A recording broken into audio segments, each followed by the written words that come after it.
What's up, guys? It is Nostin here. Today I just want to show you how I made my track Blueberry Buttons. This is off of my new album, With All That Was Left Behind, that just came out. If you haven't heard the track, go check it out. It's on my YouTube page. I'll link it at the end of this video. It's also up on all platforms like Spotify, SoundCloud, Bandcamp, Apple Music, all that stuff. So yeah, I figured it would be cool to just show you kind of how I make stuff. This is basically my process and my mindset and the ways that I go about creating my music. This is the project. It's quite big. There's a lot in here. Probably not going to go over everything, but I definitely will go over a fair amount here. So yeah, straight off the bat, the first thing I'll go over is just the way that I organize my session. And this is like a really big part of how I create, and it really helps me keep a track evolving and not get stuck. So there's these markers up here, and these are kind of guides for me of how I would arrange the track. Well, this is everything that was used, but everything that wasn't used is over here. So it was just a few ideas that I felt like I could just make some changes to and see if I could make anything better, but this didn't make the final cut. I could probably show you some of those in a little bit. So basically everything that we're mainly going to be going over is just everything that's selected in the red here. I guess I'll just start off with the intro. This is it.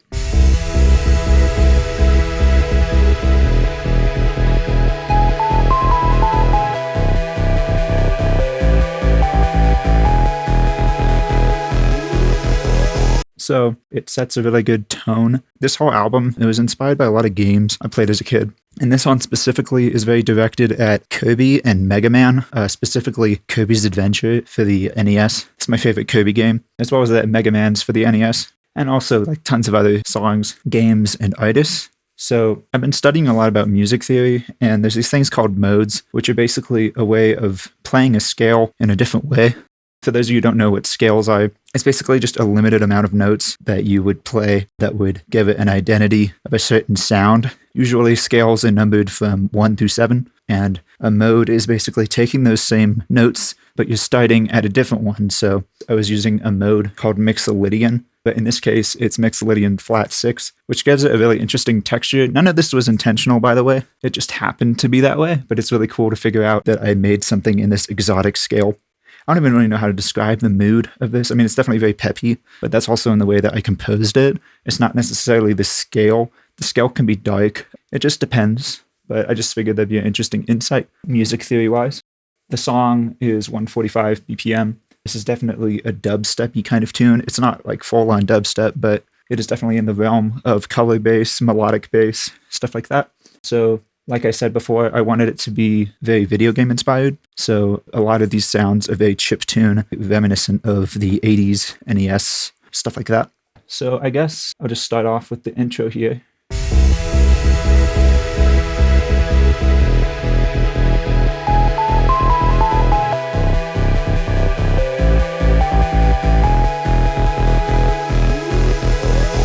So if I was to start off describing this in any way, it basically just kind of swells into a mood immediately. You know, it doesn't hit you with a giant beat. The crash, this sound right here, just allows the song to float into itself. You know, it's just a very nice way of starting it. Without it, it definitely grows, but I feel like the crash just really gives it that sweeping quality. So that gives it a lot of texture in the high end, because if we look at the spectrum here, almost have no high end there. So when we put the crash in there, it really fills out that space in the upper mids and the highs. As far as the other sounds, we have this bass here. This bass is like really, really fun. This is definitely a very interesting rhythm for bass. Something I really haven't done is it starts on the offbeats. If I had started it like this, it's cool. There's nothing wrong with it, and honestly it's quite similar to how it was before. But if we start it on the offbeat, I don't know, it just kind of has a different identity that I quite favor, and it definitely has a lot of foreshadowing for the way that the drop is kind of structured, especially in the bass. If we kind of look at the entirety of the bass line in this song, it basically repeats that same pattern. Just nothing for the first little bit, and then it comes in. And this is great because it leaves room for like our drums. like our kicks and stuff. As far as the strings, it just starts out with a really nice chord. It just kind of solidifies a tonal center.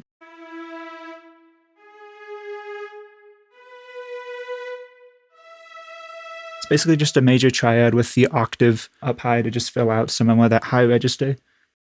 So Mixolydian is basically very close to a major scale, but when you put the flat 6 in there, it makes it a little darker because a minor scale has the flat 6. A Mixolydian flat 6, in this case, for the notes that I'm using of the scale, it's 1, 2, 3, 4, 5, flat 6, flat 7, which gives it a really interesting, ambiguous quality. It's definitely very rooted in major, but by having those 2 notes out of the 7 that aren't major, it really just kind of gives it that a little more ominous quality that makes it feel a little more adventurous, I guess.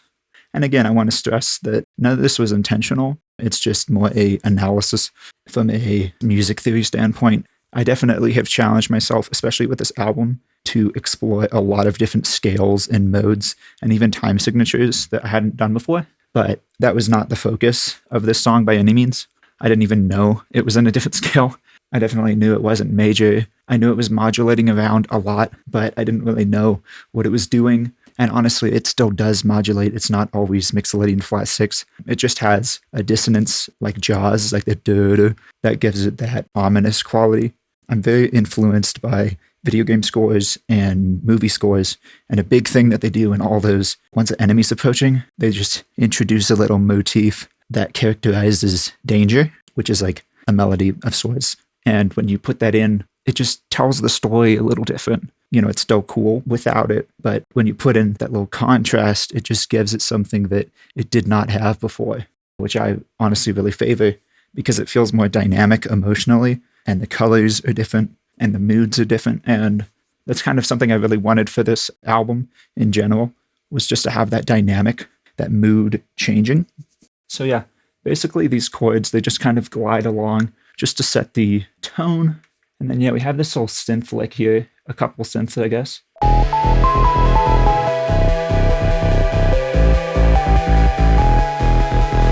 And yeah, it's just very playful. It's a sine square. Basically, that means it's a synth that just has more harmonics than a normal sine wave. A sine wave is like a pure tone. That's what you would hear doing like a hearing test. But by having more of the harmonics, it gives it more tonality and more character, and you can hear it a little better. Sine waves are beautiful, but I feel like in this case, having those upper harmonics again solidified it in that retro game aesthetic, because especially the square waves and triangle waves are very apparent in the sound chips of those old games. So that's what I was going for. So yeah, that's basically the way the song starts. And then I'll play the next section so you can kind of see how it progresses.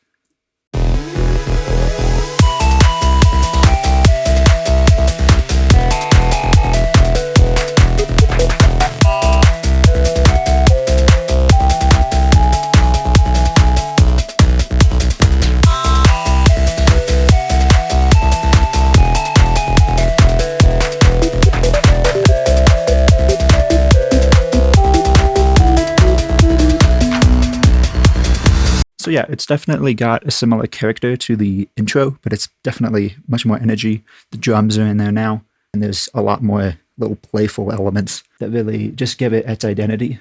Let's see what we added here, and obviously there's a lot in here. The way that I work primarily now is I'll introduce a lot of ideas, and then I'll just mute things. There's a couple reasons. So one is by having all this stuff at once, it can definitely be too busy and too jarring and too hard to really have a focus, and it can sound sloppy. Anything that has this X on it is muted. The main reason why I do that is I want to have the option to recover it. And especially in the case where I had chopped this, for those who don't know, with FL Studio, it's very pattern based. So this is actually the exact same thing as this, except this is just altered. I just cut it. But if I was to place this down again, this pattern, it would just be the same as this one. It wouldn't have these chops. So in this case, these 2 notes were moved back. And the reason for that is I wanted it to be recoverable in the state that I originally had it planned, which is just my workflow. I want to have it be as easy as possible for me to know what it sounded like before and not be guessing, just have those options open. And the really cool thing too is, especially in the case of having different sections, you could take those and you already have an idea. Maybe it didn't work there, but why don't you just copy it over to another section? And that's something that I do all the time, and it really works well. And also I figured it might be interesting just to kind of show you guys all the options that I give myself, although it may be more confusing to know what is happening, especially for non-FL users. But I thought I would just throw that out there. So anything that's lighter in color, shade, is what is being audible. Stuff like this is not audible. And again, this is an option that I gave myself. It looks like it was an extremely subtle difference, but it was big enough. Yeah, right there. There's a difference there. It's big enough for me to just give myself an option to come back to it if I wanted it and not be struggling to find what I did before, not have to go to a backup and spend like 5 minutes loading up the project and then find where that thing was, copy it over. It just saves a lot of hassle. So yeah, also another thing I want to mention is just the way that I have a lot of exports. And a big part of my workflow is I do not want to be struggling to figure out what I did before, in the same sense of having these automation clips and these patterns muted. I want to just know, okay, where was I? Where did I leave off? Even if this is the same day, maybe even the same hour, maybe even the same session or whatever. I just want to know, okay, I'm satisfied enough, or at least I have a vision that is strong enough for me to know where I'm going with it and compare for later. I basically usually at this point have like 300 versions of projects, and this is not in the sense of me having the same song 300 times. This is more in the evolution of the project. I want to know kind of how it is being created.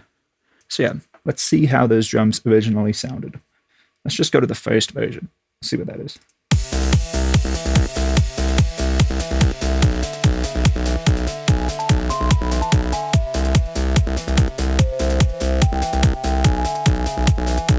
So yeah, I mean, that's definitely reflective of that section, but that's how it started. This was the original idea. I don't actually know. I would have to open up the project to see if this is exactly how it started, because you can export a specific section of the song. So I do not know, but by my assumption, this was probably how it started. And then from working on it longer, I was like, okay, it's a cool section, but there's a lot happening and it feels kind of jarring and it goes right into the beat. So I wanted it to lead into it, kind of set a tone, and then it would build more and kind of give more context for what's to come. And then also make the groove hit harder, because when there's no groove, the groove is a contrast. And that's a huge, huge part of the way I write, is I want to have as much contrast as possible. Not to the point where it becomes distracting, but just to the point that it's engaging and it keeps interest. This is something for kind of all music, really, at least Western music. About every 8 bars, you'll introduce something different. And this is because it's about 13 seconds in this case, which is not that long, but especially in this day and age, the attention span is very low. And also my attention span is quite low with music, that I want to just know that something is fun. And when something is the same for forever, that can be great. Honestly, some of my favorite tracks of all time are quite repetitive. But in this case, I wanted it to be video game music. Video game music, especially in the eras that I was inspired by for this album, were very fast-paced, a lot of high energy. They weren't as somber and slow and subdued. These are much more peppy, catchy, exciting, stuff like that. So that's why I kind of made this song the way it is. And especially if we look at the way that this is constructed, there's a lot of new things that are being added. And again, I gave myself a lot of space here. This might be quite overwhelming to kind of understand what is happening here, but this is just how I work, and I figured it would be better to show you what my process actually looks like rather than a refined version of it. So this is exactly how all of my sessions look at this point. Also, one thing I want to mention is color coding. I color code everything at this point, just because when I have so many tracks in here, it makes it very, very hard to know what is what, especially when it's all gray. My old songs, they used to all be gray, and it worked because I didn't really have as much going on. But especially now with these more complex pieces, I want to know what things are. So green is leads, like synth leads. Blue is basses. Red is drums. Orange is instruments that would be like strings. Purple is stuff like effects, like sweeps, stuff like that. And then pink is ambience, so like textures that just kind of reflect more of an atmospheric quality rather than an energy shift that an effect might offer. Turquoise, this is for vocals. And then yellow is just like my master. And master is basically affecting everything, for those you don't know. Also, I set my stuff up with a template every single time I work. My template always looks like this, almost always. Everything else is just little subgroups that just give me more control and identity of what the song is rather than it as a whole. So I have all these buses set up here and everything is routed into that. And again, I use the same color coding here. Red, those are all drums, blue is all basses, and so forth, all routed into their respective groups here. So what I was saying with these drums here was there's a lot going on. Let's compare one more time. So this is originally how they sounded in the first project, the first export.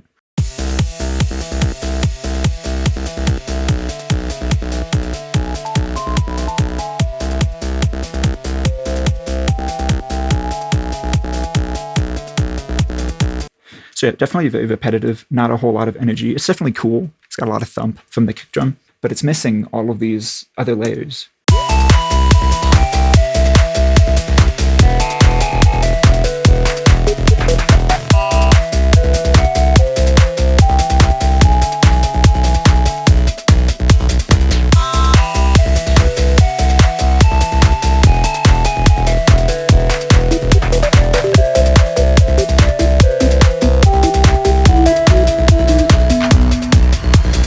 So yeah, there's definitely a lot going on in this, which I find very engaging and very fun. So the drums alone, there's already a lot going on. I guess we could just audition these different layers. So without the kick, these are all the other drums.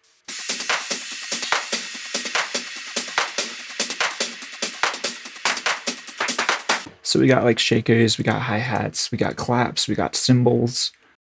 And again, this is something that I probably would not have done at the start of the song, and I definitely didn't, given the way that the first version sounded. This is more something I would do probably halfway through the track, if not further, just to kind of give it more energy. But stressing about all this stuff definitely would take away from my progress of developing the whole idea, because stuff like this, you know, it's important, it gives it energy, but it's not something that I can't figure out how to do later. It's something I would definitely notice and be like, oh, okay, this is missing some energy. But let's say, for the sake of argument, that I had spent 10 hours specifically on these drums, and that's the end of the session. It's like, cool, I have some drums, but like, what was my goal? What else did I want? Instead, I chose to develop more sections. So that is a huge, huge thing. I definitely used to stress about the quality of drums and make them as perfect as possible. And then I would just have drums that, if they sounded good, cool, but nothing else. So I try to give myself definitely really quality samples and make them as good as possible, but I try not to fill in too much at once, because it distracts from everything else that's important, and I can always refine it later. So what I'm going to do is one by one add in things so you can just kind of see how the energy builds. So this is just the shaker. Adding in a hi-hat loop. Definitely a lot more energy. Filling out more of that lower register as well.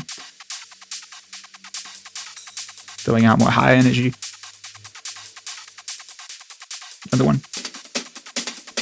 Definitely more snappy, more crisp. It'll definitely pop out in the mix, especially having all of these things at once. If I have a lot happening, I need to have stuff that has like a but more like a quality where it's really pokey. Because if I don't, it's going to get buried. You know, obviously you don't want it to be too much, because that can be annoying. Anyway. Got the crash. Just gives it that nice atmosphere. A sense of space, because without it, it's much more centered. It's much more dry, but then once you put the crash, especially with the reverb on top of it, it just opens everything up. It really solidifies dimension and depth to the mix.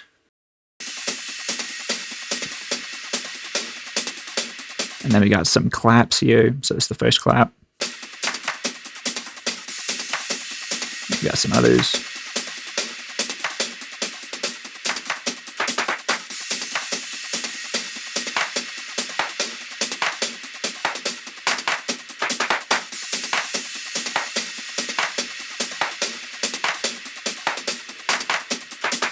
That's cool. And then throw in some other stuff. What do we got here? DMB stand.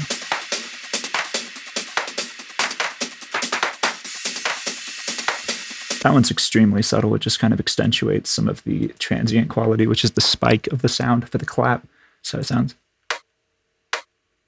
Yeah, stuff like sticks, they really, really help with drums if you layer them on something to make it pop a little more, because they're so like transient heavy. And then finally, we just add the kick.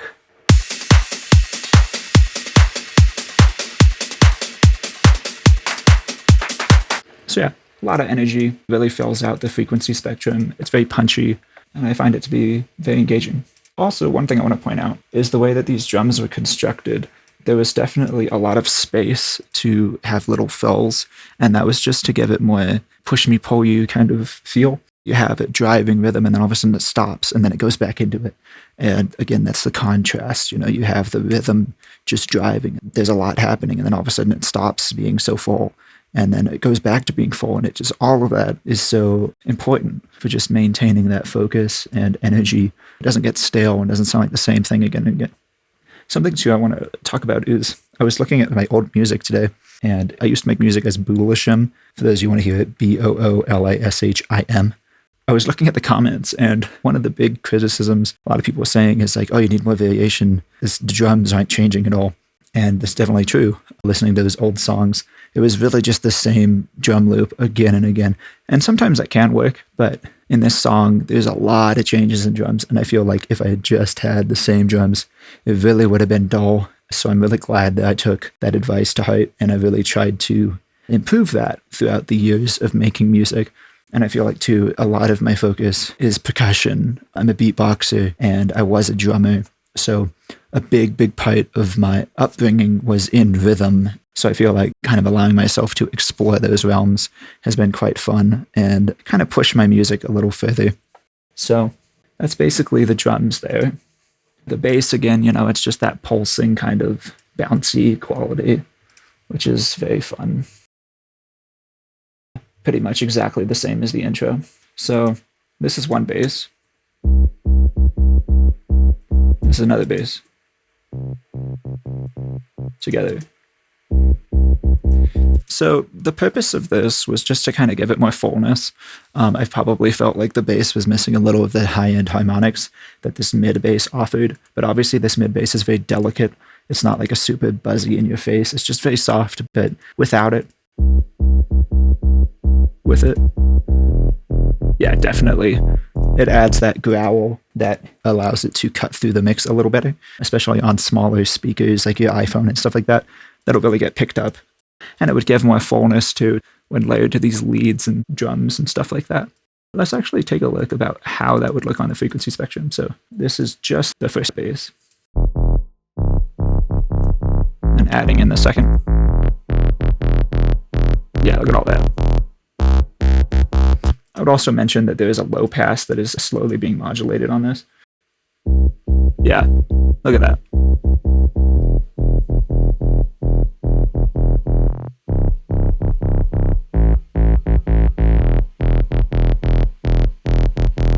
And like that's a very minor detail, but it's such a important part of making this song feel like it's growing, having that contrast, because it was darker and then it grows and it has that high-end brightness, and it really allows it to just feel like it's building and rising. And I'm assuming that that part that it was going into was, right where the drums come in. So if I had not had that sweep in, the high end and stuff of my drums would have been very pokey and harsh, and it would have just kind of come out of nowhere. It would have been like, do, do, do, do, do, do, do, do, do, and then all of a sudden, and it's like, okay, that's like a lot.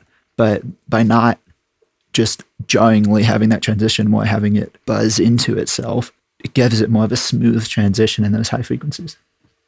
So we got some synths going on. And let's see how these sound when we have the different layers. So we just have this one. And we add in the art from before.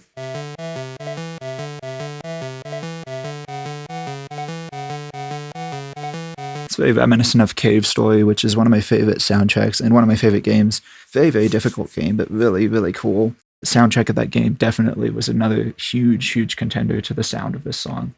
Here's another synth.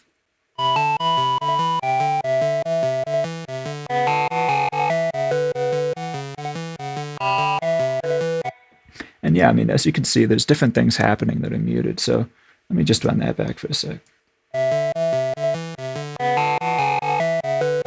So specifically this part here, I really want it to be a little more interesting and playful, especially reminiscent of Kirby, like I mentioned before. So I put in this little thing. And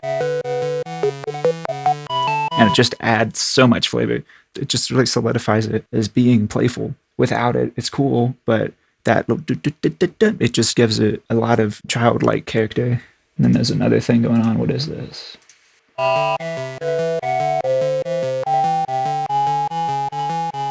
What is this? Oh, okay. Yeah, and it's interesting because there's a lot of clicks going on here, but they're not super apparent in the context of the whole mix, probably because of all the drums and stuff, they're masking it. That's something I've noticed a lot too, especially in like Rez's projects and some other people's. The clicks from their sidechain, which is basically a duck of everything. Sometimes those are very apparent, but they'll get masked by everything else. So I'm definitely a perfectionist in the sense of audio artifacts, but I guess in the sense of not knowing that they're there, it doesn't really matter, right? So that is something that hearing that by itself, I probably would have tried to change, but I didn't notice it. So I guess it doesn't matter. And you'll find that a lot too. There's so many things to overthink. At some point, you just gotta be like, okay, it's a cool song, and that's it, and just call it there. And it doesn't mean that you're necessarily wrong for having the opinion either that you want it to be a little more pristine. But if you can't hear it, you can't notice it. I didn't even notice that until I soloed it, so most people won't, is my point. And it's still a cool song, regardless. So yeah, I guess this section is basically drums, bass, and melodic synths. There is a couple things going on here. I'm curious what this is. Got a drone. Just to fill out a little of that mid-frequency content, as well as give it some space with this reverb here. We have another thing here. What is this? Kind of gives the same outcome as a crash, but in this case, it's a little more subdued and feels a little more atmospheric. A crash is more in your face. All together.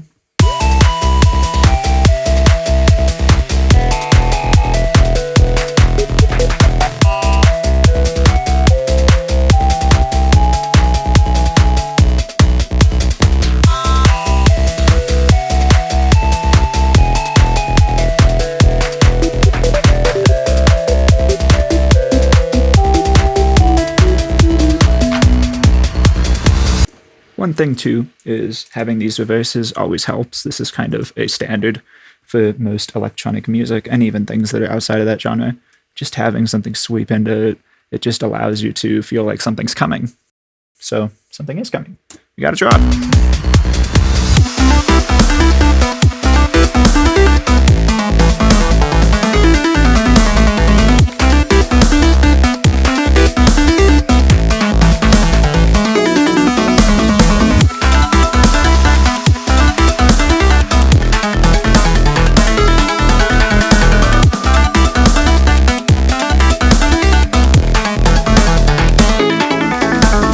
So yeah, I definitely love that drop. That's a really cool melody. I do feel it's a little repetitive, but I also feel like it solidifies itself in an identity, especially having so much flavor for licks and stuff. Having it repeat allows you to grasp onto something, and it makes it more catchy having it repetitive too. I feel like that's a huge thing that makes this song gripping in its drop and makes it something more memorable. So repetition isn't always bad. I mean, I definitely try to avoid it in some cases, but I also feel like if you avoid it too much, then it's like, what was your core theme? You know, what are you taking away from this song? And I feel like for this song specifically, that is probably what I take away. When I think about this song, that's the first thing that comes to my mind. So let's dissect this drop. Let's start with drums. This is something that I definitely had a problem with when I was making this song. The intro drums, the kick either hit too hard or the drop kick didn't hit hard enough. It was one of those two. So I decided to use two different kicks. The softer kick is in the intro, which again allows it for the contrast, but I'd say more importantly, it allows it to not dominate everything else and it doesn't feel out of place. And thus also having a stronger kick in the drop gives the drop more impact, and it also makes the drums just sound heavier and more fulfilling rather than having a weaker kick. It's all taste, but I feel like for this song especially, I really want it to be hype, and by having very punchy drums, that definitely gives you that hype. So yeah, let's see how those drums transition into that. I'm going into those drop drums. So this is just the build up into the drop, just the drums.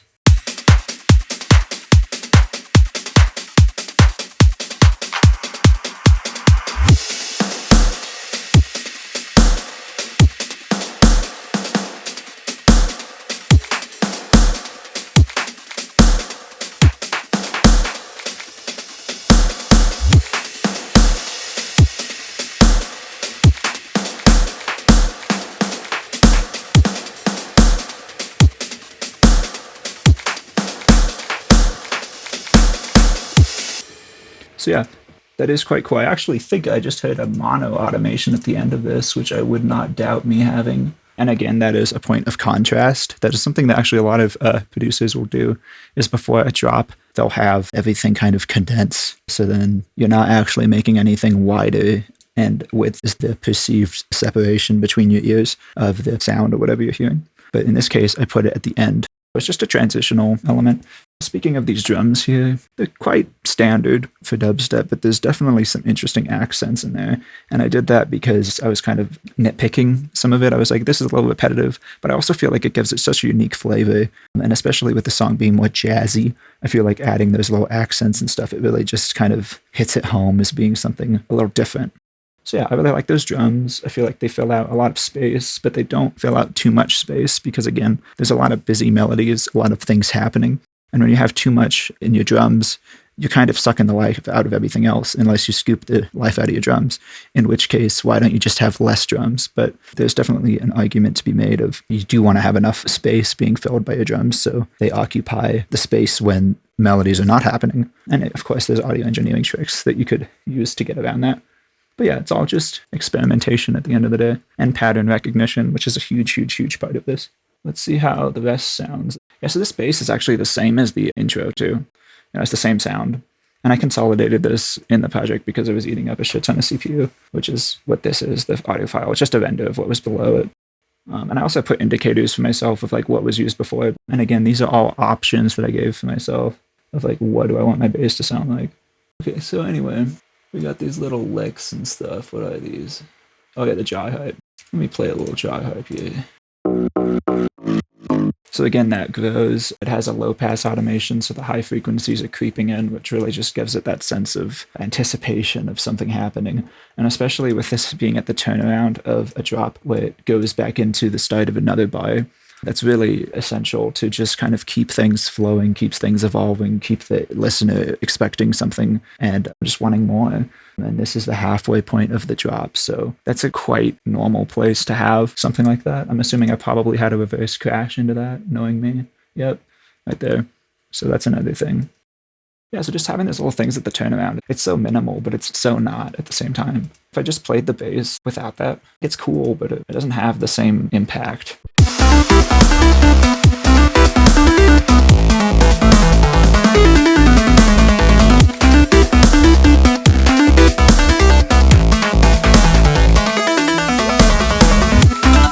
That misses so much, but honestly, knowing me, I probably would have, I muted the bass right there anyway. I gave it space because they would have clashed, but had I not done that, the bass would have continued and this wouldn't have been there. But I wanted the contrast. I wanted something different. And especially in the case of this song, there's just so much happening. There's so much little call and response that really just gives it that intricate detail that not having that, it's a cool track, but it just gives it so much more. So yeah, this is just the same melody as the drop, but it's a little different in its timbre. You know, it's very subdued. It's more clicky. Layer it with this. And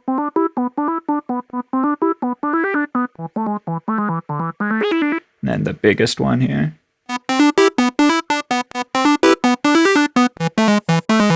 And something I definitely want to talk about here is this, I'm assuming, is super dry. Yeah, like that's hella dry. But when we add this juicy lead, this is having a little bit of reverb on it, so it kind of gives it that space, that character. But if I had put reverb on this crazy thing, it wouldn't have been so forward because reverb makes things sound a little more distant. So by having these combined, I'm kind of getting the best of both worlds. I'm making it sound up front and it really grasps onto it. But by having this other layer that's a little more subdued, also less bright, but wetter, they blend into each other. And that's just kind of gluing everything together, which is definitely something that takes a lot of practice. And that took me a long time to kind of get there because I found myself definitely fighting myself whenever I would try to do something like that. I'd be like, oh, okay, I have 2 layers, but now I have 2 layers. Like, what am I going to do? So you just kind of have to find where's that contrast going to be, especially stuff like super saws in like melodic dubstep, electro house. That is the entire concept. It's just having like 7 different things, but they all do different things for different reasons, but they then sum into this giant monster of awesomeness. But if you didn't have them be so different, then it would just sound mushy. Yeah, so that's 3 sounds combined. So let me go about and mute these other two. So this is the core sound right here. It's cool, but it's definitely brittle, like in the context of this. Keep in mind, these are also adding volume to it by having these, but it just sounds so much more lifeless. And then we add this.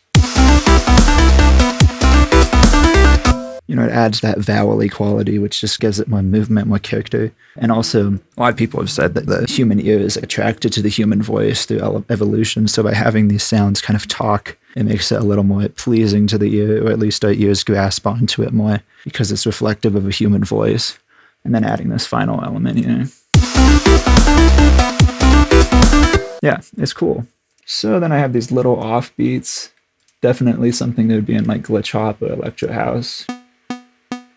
Super dry, tangy, but they make a difference. It just like solidifies that offbeat, that up. And without it, I mean, it's cool, but it just gives it more groove. So let's see, without it, what would it sound like?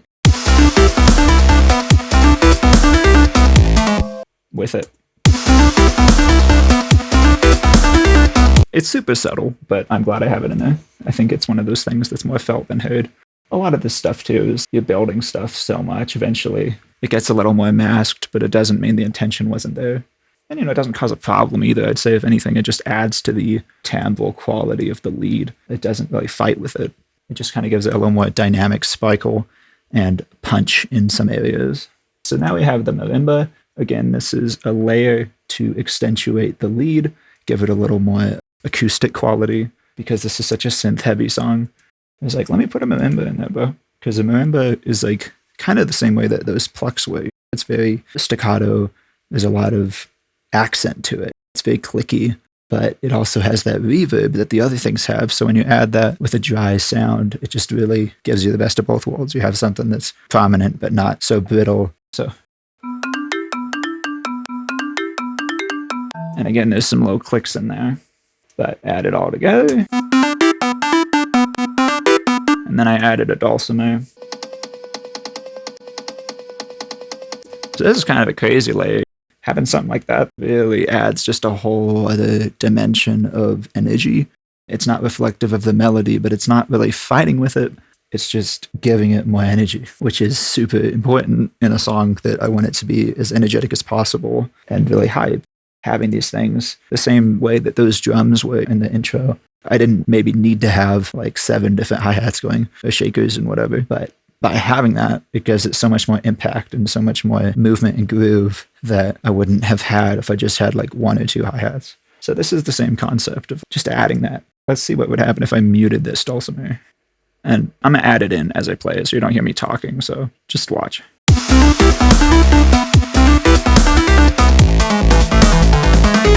Immediately, there's a difference. It's subtle, but I hear it, and it just gives it chaos. And then we just have some effects. Basic exhaust functioning the same way as a crash, but these are more atmospheric, just white noise.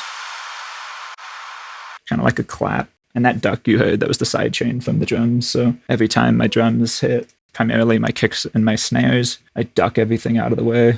I found that it's honestly best to do this with volume automation. It could be tedious as hell, but it just gives me more control. In the past, I used to use like a fruity limiter, and that could be cool, but you don't get the precision of, oh, okay, do I actually want to make a change like that? You can't do that. I just like having this because then I could really get it right. That's something that I've gone on and off with different methods. In this case, I feel like this was the most important way of doing this because of all these changes.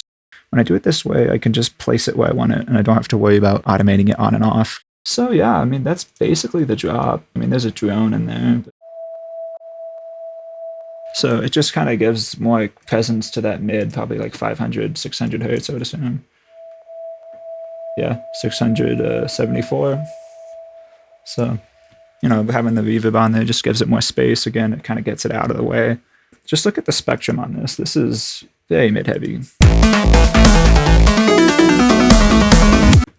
So yeah, this is something that's kind of more mixing and stuff, but having more of a flat mix definitely adds a lot. And it's kind of interesting seeing this because I actually never really knew that there would be this giant dip here.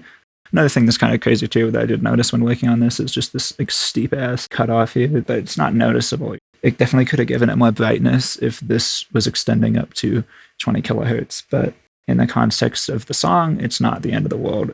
You kind of have to ask yourself, am I going to stress about these frequencies that most people won't hear? Or am I trying to get the sound?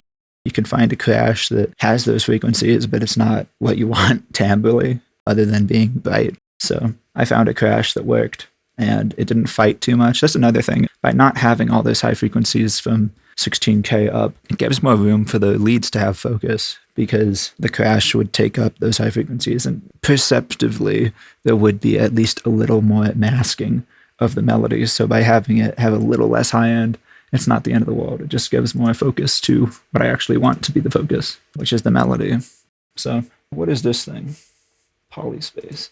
I'm assuming this is like an atmospheric thing. Yeah. That's kind of cool. Metroid Prime type stuff. What is this? Yeah, there's the alien birds from before. We got a reverse impact. Definitely something that I do a lot. Is just having like those low frequencies just swell, you know, the same way that I was talking about with the high frequencies, you know, having those swell. Having that in the lows, that's a whole other thing.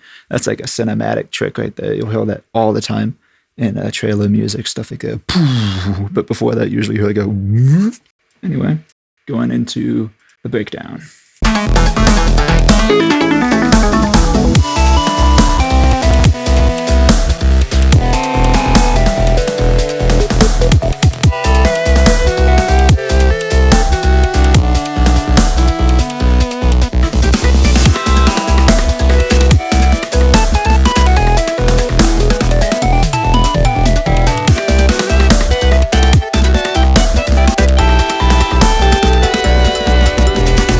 Yeah, so right off the bat, you could really see that there's so many variations of this. I'm actually quite curious what these are difference, but the difference looks almost negligible. Again, it was probably just perfectionism and overthinking, but it made a difference there. There we go. We took out the highs in that. This one doesn't have that. It's just making room and just trying to get the melody right. Let me see what those sound like. I'm actually quite curious. Let me just label this just so I know. Don't mess everything up. What would that sound like if we just put one of these on?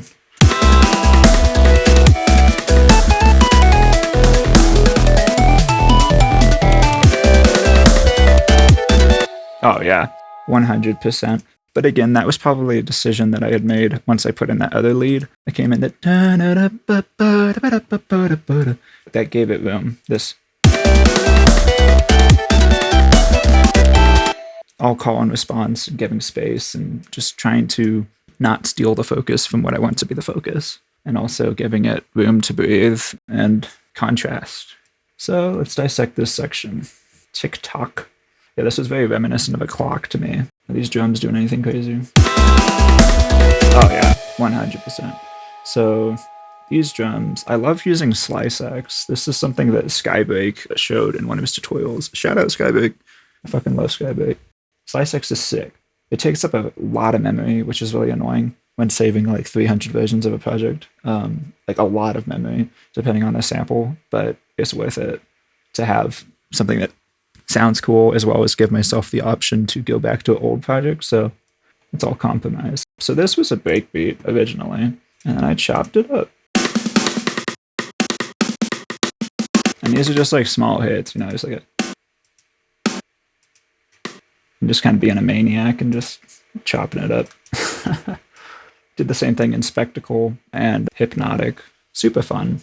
And this just gives it so much energy. You know, without this, it's cool, but it's not the same.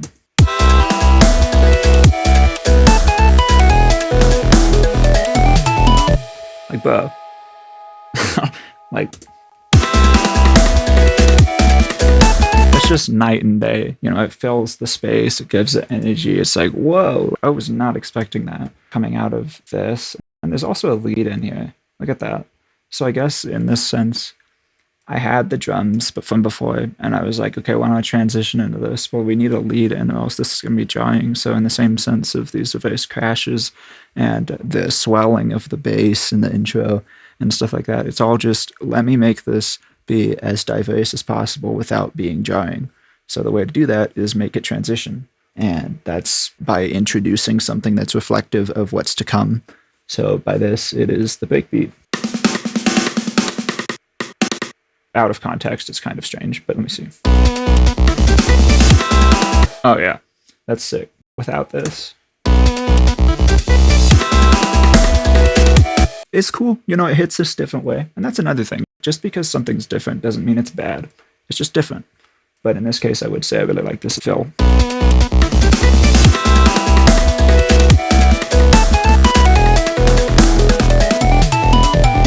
And again, I'm automating the auto pan on this, so it goes around your head at different rates, so it's just even more chaotic. Yeah, you can hear it moving around. Let's just hear the drums.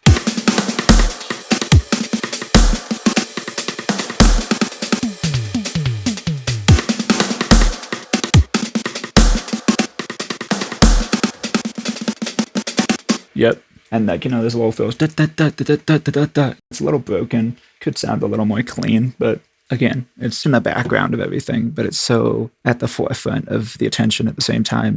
By having that, we're not just having a little fill here and there for snares. We're having it the entirety of the time. Contrast, evolution. Let's just go back to this section just for a second, just to illustrate this point. Put in these little pickup snares, it just gives it so much more character. So without the pickup snares,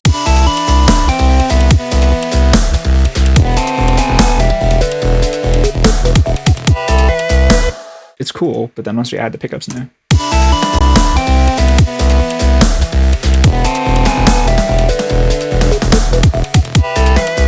that is pivotal to making that section sound a little more interesting. So yeah, TikTok, let's go back to that. What's going on here other than those drums? Shout out Mario Kart. That was a huge inspiration too. Yeah, so again, it's just the same thing. Drums, bass, and synths with some effects. That's really all this song is for the most part. Obviously, there's a lot going on, but if we were to simplify it to its core, it is basically just that. And that really helps, you know, just trying to make things easy for yourself. But what is the pattern? Yeah, we got ups and downs. We got synths coming in. We got drums coming in. We got bass coming in. And we just kind of interchange when those come in a way that is interesting. And that's it. Just make it as cool as you can. It doesn't have to be like you're pulling your hair out. Obviously, like I said in the beginning, I made this in like a really weird exotic scale, but that wasn't intentional. Like, I'm glad I did. It's definitely cool to just know that I made something in a scale like that, but that was never my intention. Granted, I will say I have given myself a lot of challenges in this album to make things in different scales and modes just to kind of further my knowledge and taste and repertoire of ability for melody. But in this case, I do not believe that was the intention.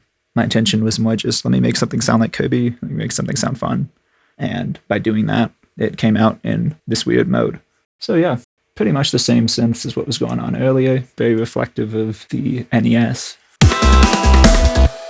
Got that from before. I wonder, is that happening in the drop? It's not. So that's another thing. That gave it space when that wasn't there for this melody. That can breathe, and then this can have its own place, and especially by looking at the frequency spectrum, it's like, bro, that's like almost full frequency. Like almost exactly full frequency. So like by having that in there, it definitely masks what I want to be the focus. And, you know, obviously you can carve it however you want, but in this case, I put it in the intro and other sections. It goes back to familiar themes, so it evolves, but not into a place that is completely new. While that can be great, and I definitely have done that. In this song, I already did that with a lot of other things, so I kind of made it a little more cohesive by, okay, let me introduce this element as well as the harmony pluck and whatever else I added that was the same. So I'm actually curious, is this the exact same thing as over here? It is. So yeah, that's another thing, you know? You don't gotta overthink everything.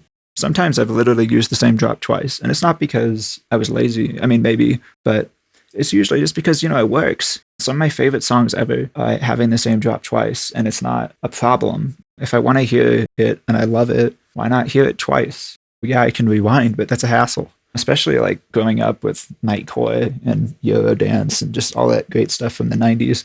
I love that aesthetic, and so much of that is based in repetition and catchiness. Exactly what that is hearing the same thing again and again, which gets it stuck in your head and it solidifies the idea of what you want. So while repetition can be annoying at times, it can also be what you love about something. You make something and so many people will view it a different way, and even yourself. Like this album, I made so much different songs in the period of this album, and I genuinely didn't like a lot of this album by listening to so many different styles of music. I was like, damn, this is like so, I don't know, basic in the term of its expression, because I wanted it reflective of the NES kind of not super complex sound design. It sounds a lot more dry, stuff like that, but it's all about melody and the rhythm for this. It's not necessarily about the sounds. I mean, it is. The sound identifies it as being retro. It's just a different aesthetic. And by exposing yourself to many different aesthetics, you have to kind of be careful, because you might end up destroying or not liking what you made, even though it was perfect, because you made it a way that was reflective of a completely different thing from what you're exposing yourself to at that time, where you change your opinion. For example, I had this all the time through my blog, from Ease of Abstract to Hello Dream World, that I was just talking to someone about. Like, I genuinely didn't really like Ease of Abstract after I released it. I was like, damn. And the exact same way I felt about this. It just sounds a little tacky, it sounds a little lifeless. Like, there's just too much synths going on, where it's more like soulful quality, I guess. But then I kind of psyched myself out, and it was like, damn, no, like that was what I was aiming for. It's just I got bored of it. I wanted to hear stuff that was different. So one of my favorite artists of all time is like Mercure and Cry Wolf as well. People like them, like they're so different from this. They're entirely different from this in like literally every single way. And by exposing myself to all those influences, it's great, because then I have so much to pull from. But it can also be very confusing and hard to kind of know what I want sometimes, and know where my opinions actually lie. So I just have to kind of remind myself, what was I going for? And by doing that, it just helps. It helps not destroy it, not hate it, and love it again. Because then I find out, oh yeah, if I listen to the Kirby soundtrack and I listen to all these other things and fall in love with that stuff again, then my music's cool to me again, because it's reflective of what I was aiming for. So that's all stuff to think about, food for thought. Okay, we go into this next section.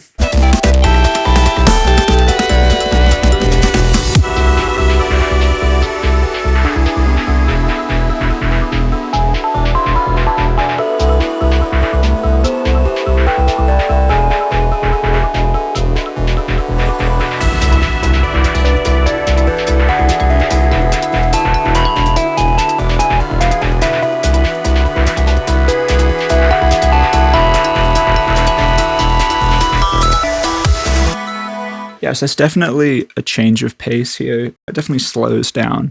Everything was so upbeat, so peppy, and then all of a sudden this is more atmospheric. It's like, ooh, what's happening?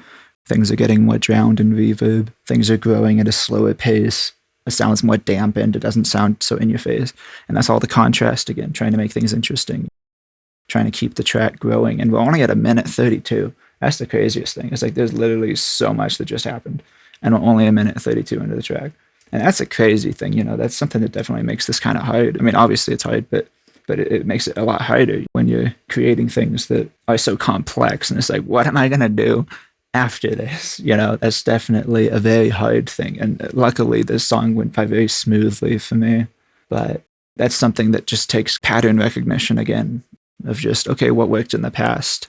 And also experimentation. Like, again, I was talking to a friend of mine just like today, honestly, of what is it that I really value with my music. And it's the way that it's influenced by what I like, but also what's so different and unexpected. There's sometimes where I have no idea what I'm going to make, and I don't go in with a goal. And it could be at the start of a track, or it could be for a certain sound, or it could be whatever. And through that, it's so much discovery, and it really allows you to just play. I definitely would advise people to try to recreate things just to learn, but there's so much value in just messing around, not doing what you're told with it, just seeing, what can I do? How can I mess this sound up to the point to where it's indescribable and unrecognizable, something that just blows my mind. That's the most fun, because that's where you really come out. As much as it's fun to make something that sounds like someone else and be like, damn, I actually was able to emulate that. It's like, no, the real fun is, what did I make that was not to copy anyone, that was not something that came from anything other than just pure experimentation. So that's kind of where this section came, I guess. And again, I want to strive home that I never planned any of this. This is all just flow state. Having done this for a while, I just kind of know the patterns. And once you know the patterns, you can go off the wall. What I mean by patterns is what worked. Like obviously I wanted to have a drop. I wanted to build. I wanted to cool down. And then I wanted to have something that's a little different. And by having something a little different, it allows it to not be boring, not sound repetitive. But again, you may not want that. On this album, I definitely have a lot of songs that just kind of go into what you heard before. And it's not a bad thing. It's just a different thing and a different goal. Don't ever let anyone tell you that something is wrong with music. There's definitely things that might be displeasing to the ear, but is that really a bad thing? Sometimes, you don't want to damage your ears, blow them out, but sometimes that's what you're trying to achieve, Like, to a degree, you want something to be like harsh and aggressive, like Mersbo, like harsh noise. It's like, if you mix that to be super pleasing, it would not have the same effect. It would just be different, And it's not like it's better or worse. For some people, yes, but you just have to find what is it that you really want to create. And obviously, I have my opinions of music that I don't like, but I also understand that that's that person's art, and that's what they were trying to create. And if I'm offering feedback, that's because that's what I would do, And what they're doing is not necessarily wrong. It's just not what I would do, which is what makes this so cool. Everyone's able to do something different and allow themselves to experience a different experience.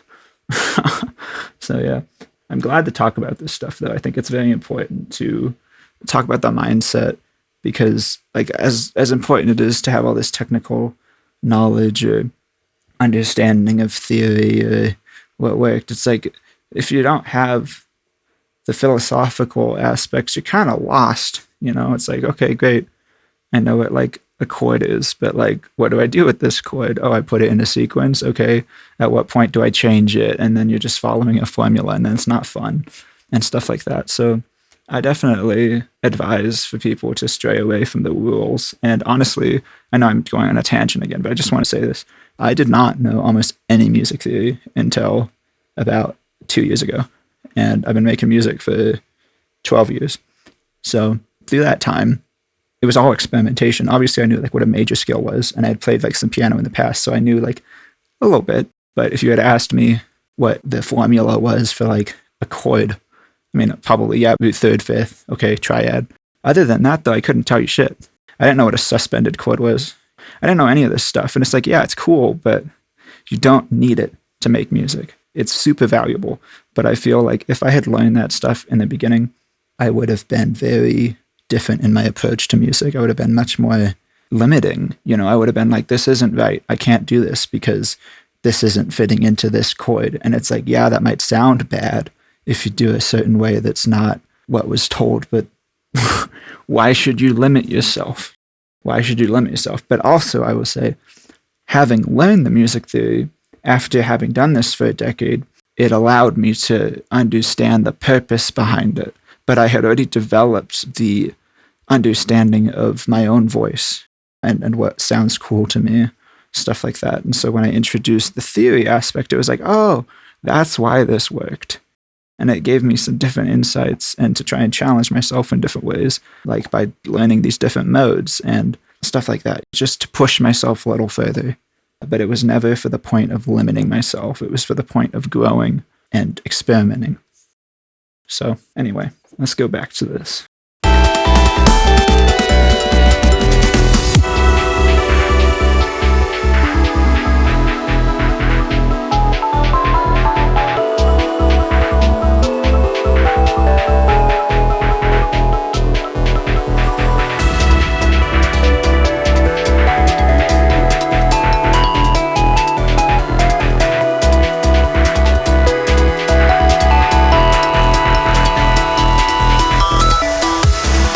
So definitely a lot going on there. Obviously, there's hardly any drums, which is a very good change. If you have drums throughout the whole track, it can groove, but it loses its momentum. And again, when I was listening to my older music, it just kind of was the same thing again and again. And I do see drums here, yes, but they're very different. This is hi-hats. It doesn't have that thumping kick. I mean, as I say that, a kick comes in, but you know what I mean? Like, there's not like a kick going the entire time.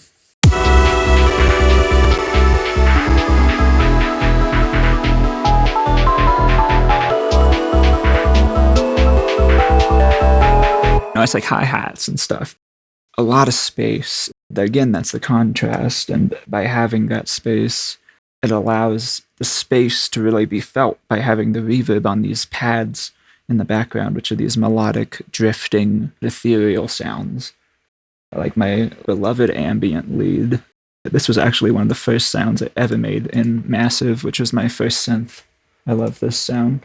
And I've tried using it a lot in Nost, and it's very reflective of my early work. And this album is kind of a culmination of a lot of things I've made, mostly Ease of Abstract and Hello Dream World, but it does bring back my earlier work too, and my earliest work 100%, which originally actually started making chiptunes on a 3DS. So yeah, this section, it's just a build. It's basically the opposite of what came before. That's its function, to be different, to create more interest. Because if I didn't have this, by this point, it probably would have been a little more exhausting to the listener. And to me. So let me hear the drums just by themselves here.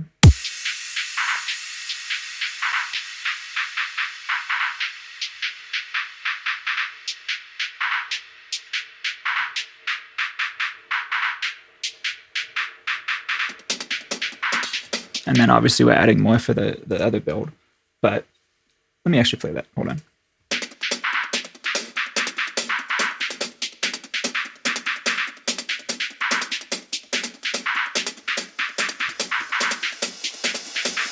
Yeah, so it's like really, that's hi-hats like the entirety of the time pretty much, with the exception of a crash and a kick and a reverse crash.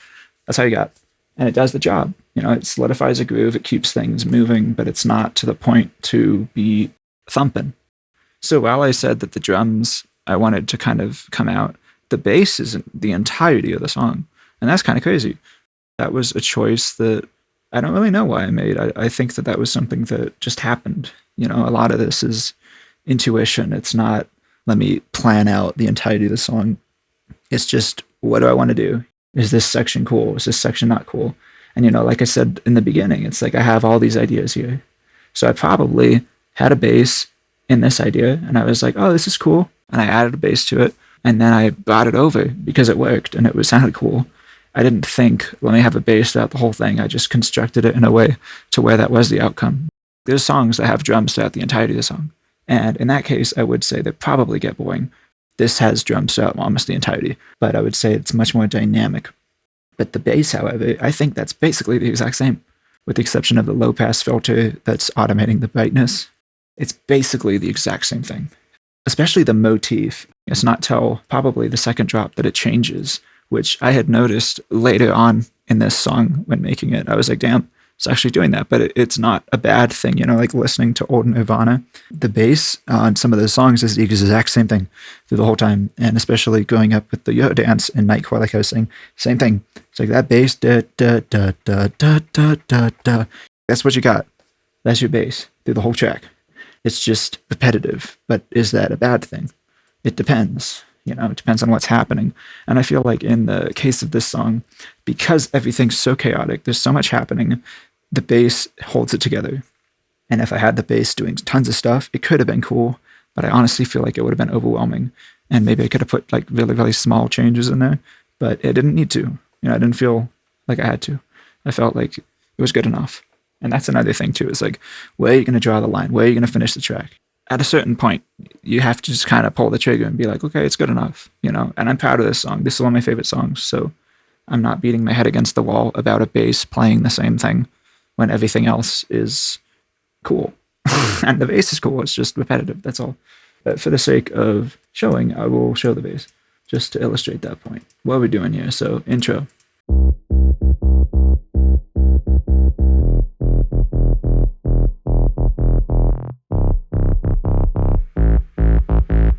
You hear it growing. There's high frequencies coming in. And then by that point, it has the high frequencies sustained. But the melody hasn't changed.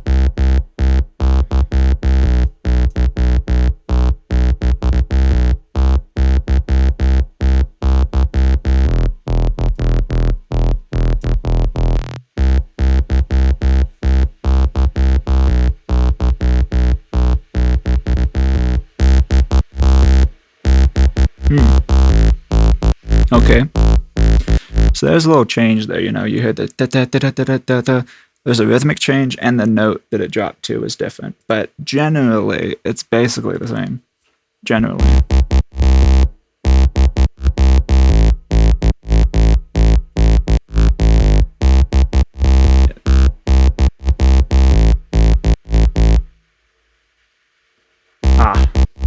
That space is so important. That was for the jaw harp, you know, and it just allows it to flow, because when you have the bass going constantly, that means so much, having those little spaces. And that's probably why I did it. I was probably like, damn, there's so much bass just sustaining through this entire thing. Let's get something else going just for a change. Okay, so we have the build going. So we just got like beautiful sounds that are very stacked. There's a core melody, yes, that na na na na na. You know, it's in there. But there's a lot happening under the surface. So let me hear what everything besides that sounds like. Let me go as far as muting the drums too.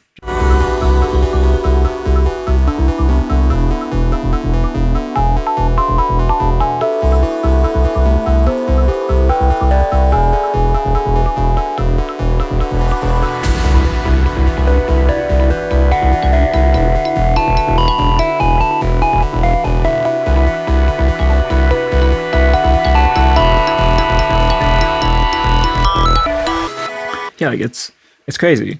It's crazy how much there's happening there. It doesn't sound overwhelming, and part of that was because of the way that I monstrously EQ'd this and obsessed about carving out space through all these automations here. Remember that I said that I brought back the ARP and the other pipe. You know, that's exactly the same over here. And if I had to guess, I probably copied this, moved it over, and built, because I wanted it to work. I wanted it to feel familiar, but I wanted it to be different. I could be wrong. Sometimes there's some really, really crazy coincidences that'll happen, and I actually find it happens a lot, where I'll build something and then I'll drag something over and it'll fit like perfectly. And I feel like some of that is just from knowing the song, working on it for so long, that it's just solidified in my brain that the chord progression is like, okay, that's just how it goes. So any melody I write, not any, but you know, a large majority I write, they'll fit because I kind of know what I was basing it around. But I would not be surprised if I just directly copied this over there before I wrote the other parts of the section. So let's go to the next section. What we got?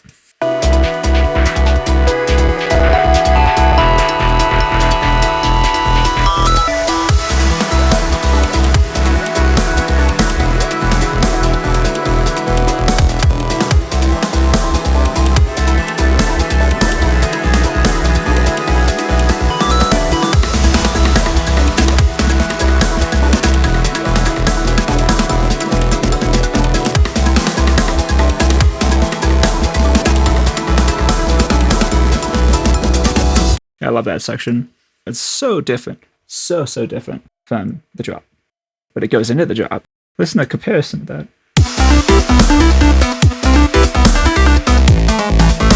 Granted, this is the first drop, but the second drop's not too different.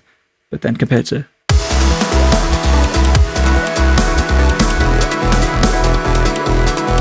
it's just night and day. And that's something I really, really wanted to solidify in this whole entire project. You know, it was just like, whoa. Like, whoa. You know, if I was to break down the methodology behind this, it was, okay, so we have a drop that is super chaotic and dry, and then we take out everything that made it chaotic and dry for the most part, and we take out the drums for the most part, and then we build into something with the drums that is still ethereal and ambient. So we're building back into half of what that drop was, you know, with the drums.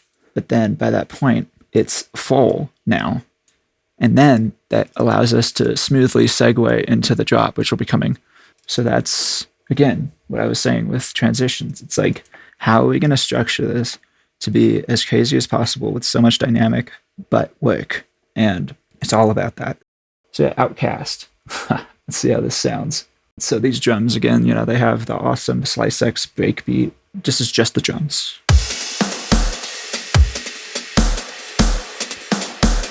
You want to know something kind of crazy? That sounds just like this.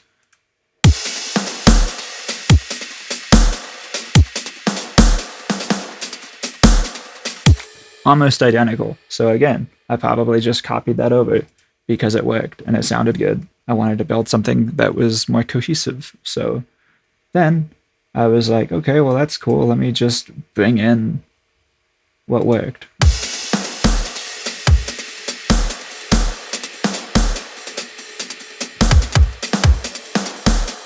Yeah, so we're just basically doing the exact same thing rather than this being a place that doesn't have drums. And then we bring in the breakbeat.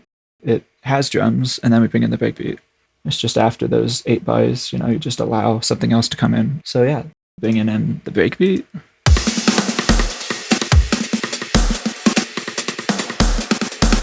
And this is almost identical to these other ones. It's different, if you can see the patterns here. They're different, they're not the same. These two are highlighted, and these two are highlighted. It's not the same. And I'm kind of curious what the difference is, because I genuinely do not know.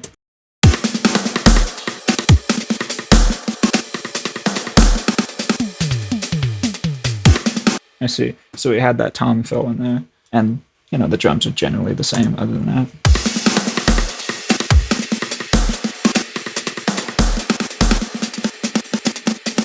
And look at that. So right there, that was where that tom fill. It's a similar cadence. What's the bass doing? I think the bass is actually doing the same melody. Yep, it is, because it works. It works. Don't overthink it. My focus is not the bass in this section. My focus is, whoa, that's super atmospheric. That changed. Those drums sound sick when they come in, and I love the atmospheric pads. The bass sounds cool, and the bass is a focal point of rhythm in this, but it's not to the point of obstructing the vision by its repetition, which is what I'm trying to drive home. That's just my leads. I almost don't even hear that. I did hear that kind of thing, but it's so subtle. It's so subtle, but it makes up such a huge part of the space.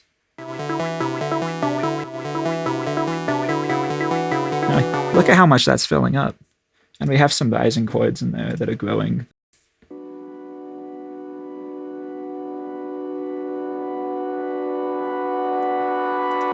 Yeah, electronic music has gotten so smashed dynamically over the years. So smashed. And that's cool. It's not a bad thing. It can be.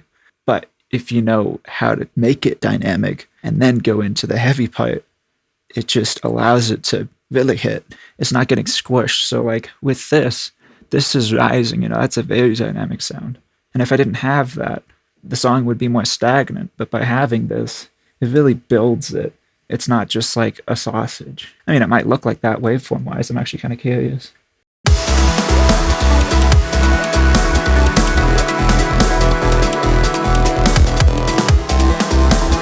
Yeah, but I mean, even looking at that, it's there's a lot of space there, that really has a lot of room to breathe. But then if we skip over to the drop, it's just going to be pinned.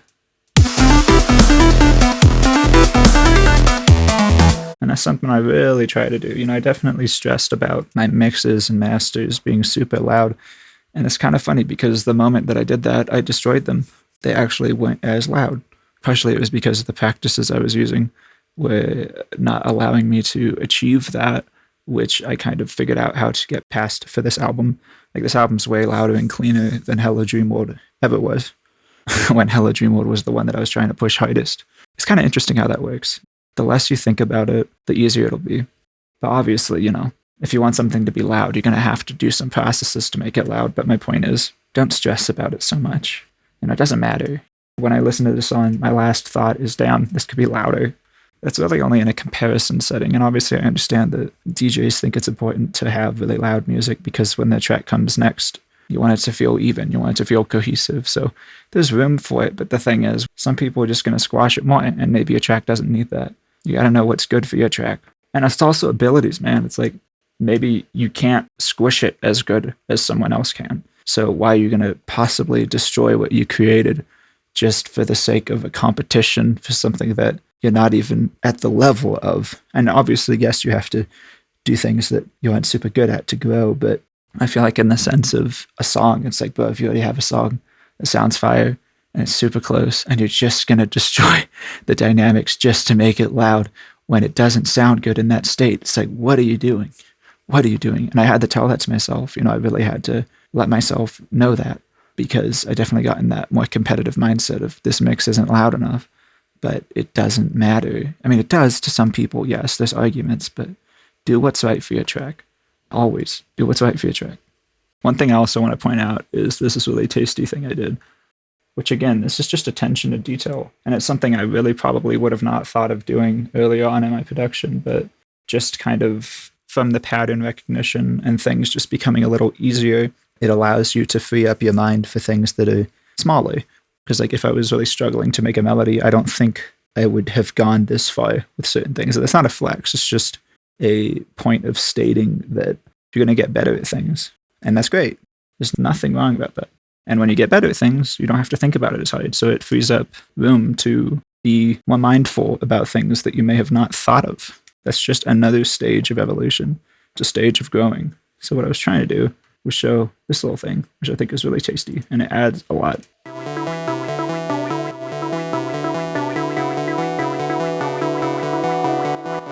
I think it's coming in like over here.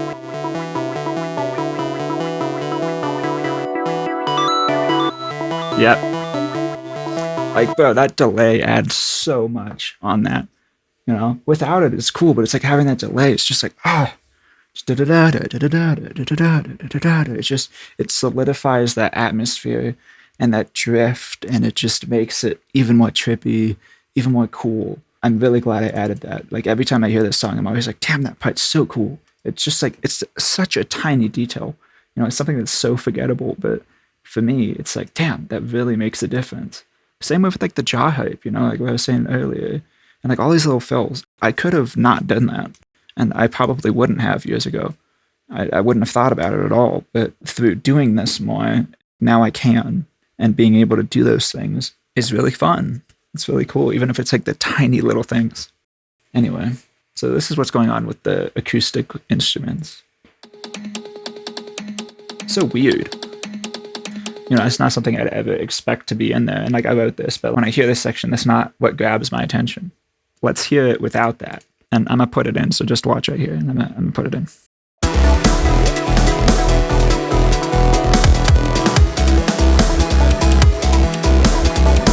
Take it out.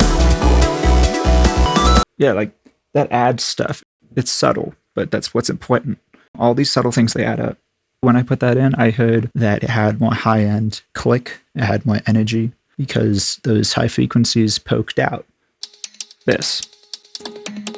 That was what stuck out to me. And when you look at the frequencies, it's like, that makes sense. 1 to 4 kilohertz is what we're going to pick up on the most.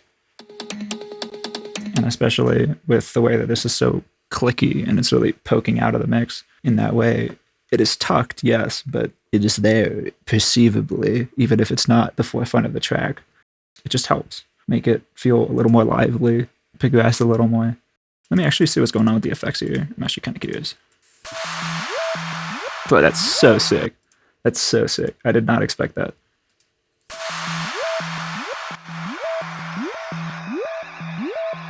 Like, dude, that's crazy. That's crazy. My attention was never to that, but having that is what gives it such a contrast. There's all these sounds you don't pick up on, but something is there and you don't know what it is. These just sound like alien sounds. It's like all of a sudden I'm just in an alien world. Obviously, that was the intention with this when I think about why I put those there, but it's just, I forget that they're there. There's so much happening. And I'm saying this too as like an outside listener. Like, obviously, I'm happy I made this song, but if I heard this in somebody else's track, I would also be like, damn, like that's so cool. Just hearing the attention to detail in that. And that's why I put it there, because I heard other people's music and I studied a lot of how it was made. And I was like, damn, that's so cool. Like, I want to do that. And so I did. A lot of this is just like, you take influence and you do your own way, but you can take a lot of influence and it's not a bad thing at all. It's how you learn and it's how you express yourself. Like exactly what I was saying. This song was inspired by Kirby, Mega Man, and Cave Story. And this part was probably inspired by like Pikmin, Tippe, stuff like that. It's what makes this sound the way it does. So anyway, let's go back to hearing that. That was so cool.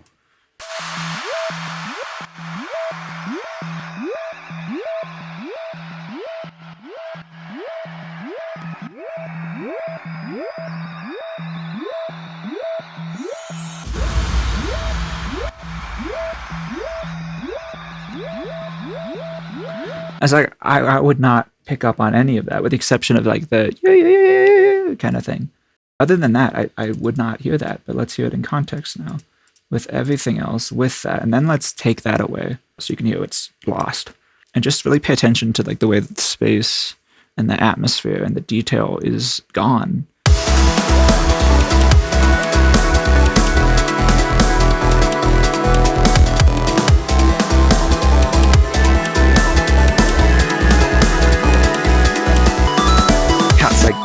That's like night and day. It's subtle, but it's so evident to me that it's there. It's like I hear it just all of a sudden lose so much of the width, so much of the space. It just doesn't sound as atmospheric. It sounds like there's a hole. And I took it out a few times there. That's just, again, attention to detail and just trying to make things as intricate as you can. And not for the sake of like, I mean, obviously, yes, I want to have this be extravagant and lively, but more just for the sake of what are you trying to achieve? You know, like if I didn't put those sounds in there, it wouldn't have been as spacey. And it makes it so different from everything else in this song because everything else is so dry. So here's going into the second drop.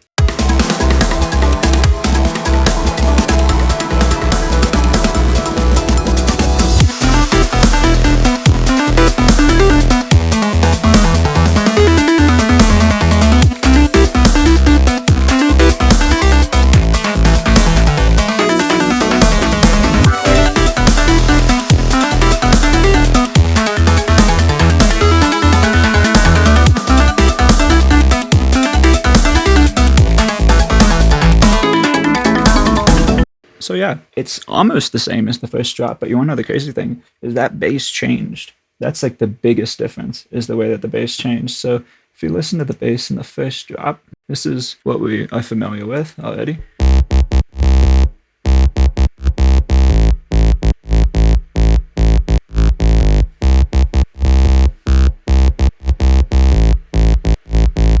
Okay, cool. How does this sound second drop?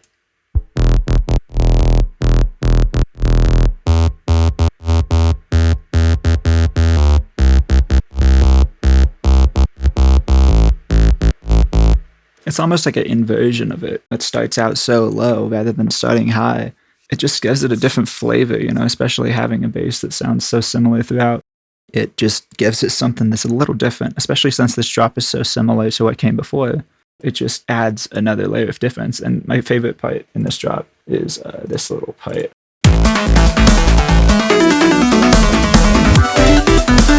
That part right there. Down.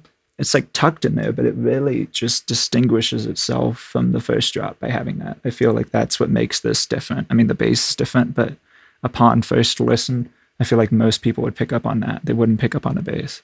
You want to know something kind of funny too? There's actually this vocal in here, which I didn't use because it was cheesy, but this is me. Just a little off chant. Hit. You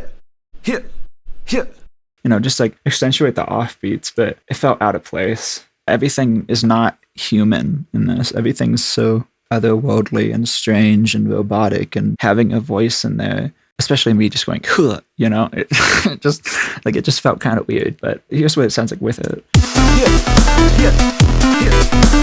You know, like it's not bad. If I was to use it, I would have turned it down like way more, but I'm glad I didn't.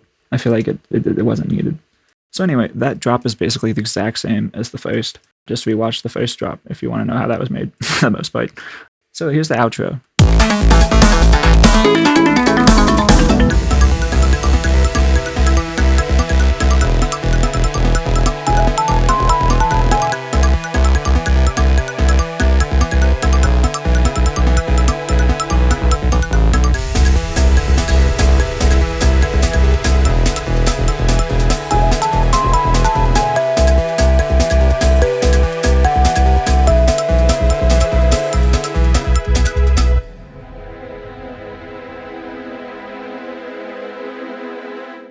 So that's the track.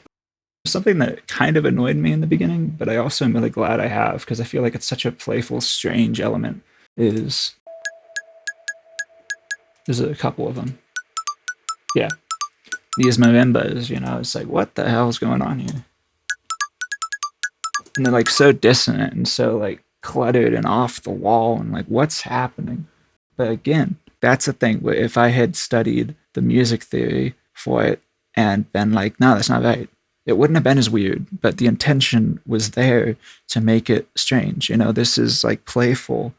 And by having those like quirky aesthetics, you got to do something that's off the wall. And if you do something standard, it's not going to be off the wall. It's like, what's your intention? My intention was make it weird. And so I did. And also like note the panning on this, you know, like the way it goes around your head. If I take that off, it's cool, but it's so center focused, but we put this on. So you know, it's dancing around your head. It's subtle, but you know, I didn't want it to be super distracting. I just wanted it to be more vibrant. So yeah, that's that. What else is going on? So again, we're bringing back that bass. So this is almost reflective of the intro.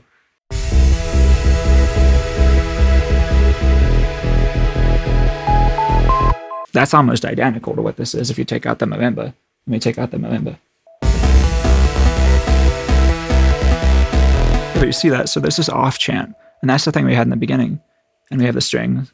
But if we take these out, like, oh, this is basically the fucking intro. Obviously the bass is a lot more gritty, but other than that, what do we got?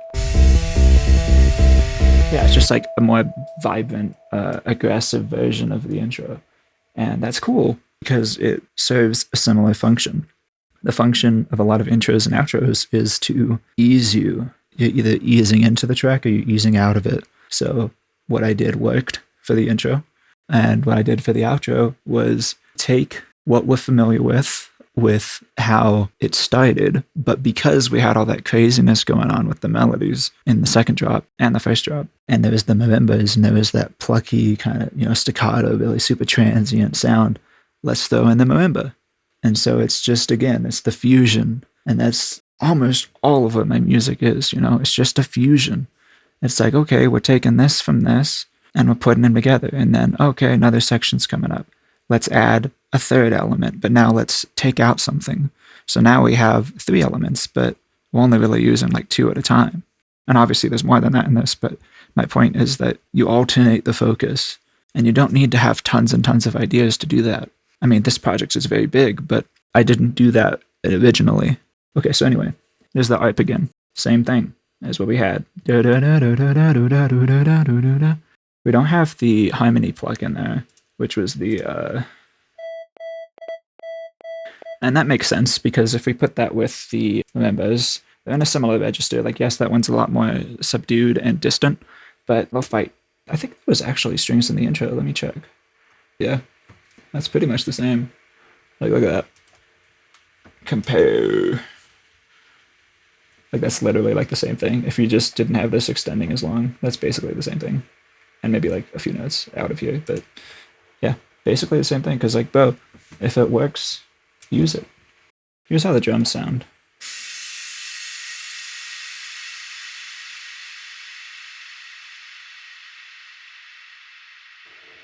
Like, there's so much room for everything to breathe. If I had all those hi-hats going, it could have been cool, but it already had that in the drop. So it's contrast. I wanted it to be like, damn, that was cool out of the drop. Not be like, whoa, let's keep going. Because this is a outro that's a little longer, I was like, okay, we had that space. Now,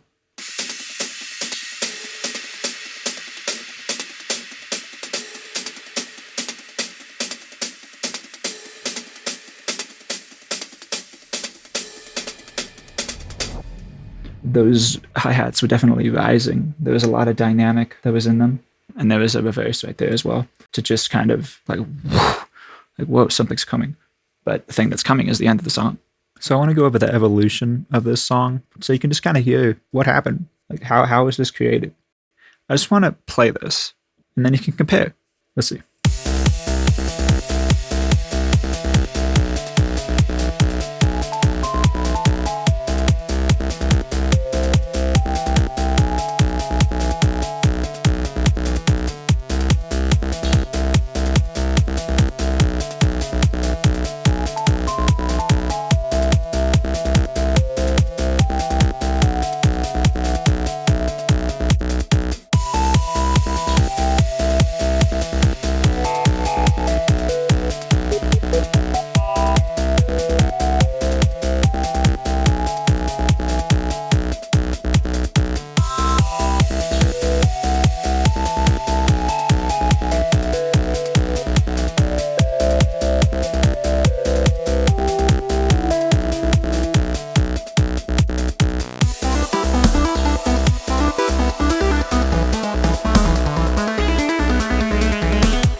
So that's actually the first export. The song was quite finished at the start.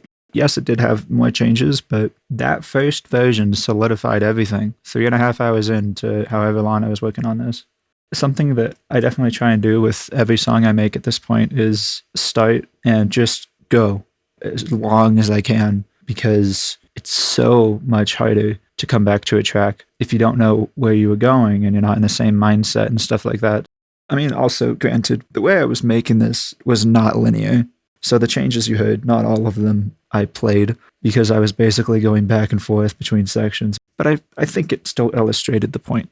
So I guess the last thing I want to do here is just go over what I didn't go over in this final version here. If you're new to producing, it's super fun. Don't get caught up in shit. I understand that starting production as an adult is a lot more daunting. I started when I was 12. So at that age, I was doing it because it's fun. I still feel like you can totally achieve that same level of joy as a 12-year-old. I did, but I still do. When I made this song, I was like, holy shit, that was so fun. It went by so smooth. And literally 3.5 hours went by. And I already had the basis of this song. So the thing that I wanted to go over was just some of these sections. What did I not use? Let's see what this is.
Honestly, bro, that first bit was fire.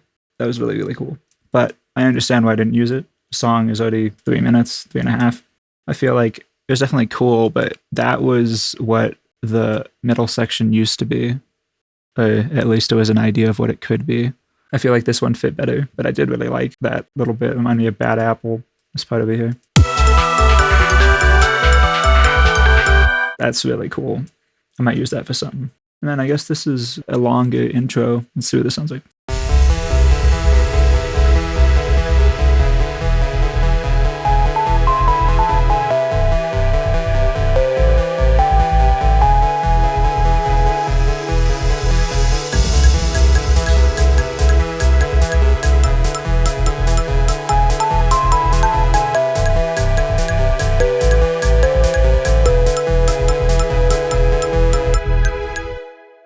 Yeah, so again, that was a pacing choice. What I believe I must have done in that case was take the last half of that and use it as the outro, because I was like, I don't want my intro to be that long.